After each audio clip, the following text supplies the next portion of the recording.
Tomorrow is International Human Rights Day, which proclaims the rights that everyone is entitled to regardless of who you are or where you come from. So the United Nations Association of the USA, which advocates for human rights, is the largest grassroots organization supporting the UN with hundreds of chapters across the country, including right here in Rochester. Amal Elhelw has more on what this day means historically and beyond.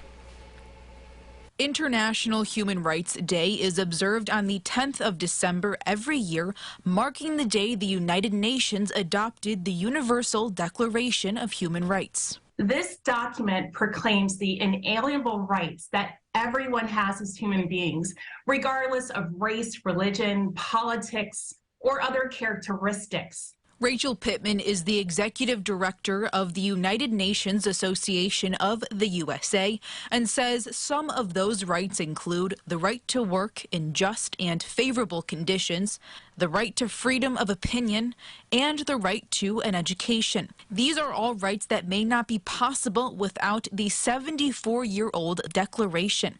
Himaja Nagireddy is the 11th UNA-USA Youth Observer to the UN and says recognizing this day and advocating for all it stands for is important, not only to her, but to all humans. For me, human rights means advocating for a more equitable today and a more equitable tomorrow and a more equitable future for all generations to come. Virgil Parker is a Global Goals Ambassador for UNA USA, and he's also a Rochester native. He says advocating for human rights in your own backyard is critical, and it's why he does what he does. Our community has struggled historically with poverty and maintaining quality education experiences. But I'm very happy that when it comes to International Human Rights Day, we have people in our community, leaders, nonprofits, people in the private sector who are working collectively to bring about solutions. On this International Human Rights Day, Parker urges community members to reach out to their local representatives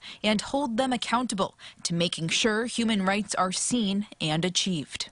Reporting in Rochester, Amal Elhelw, News 8. Amal.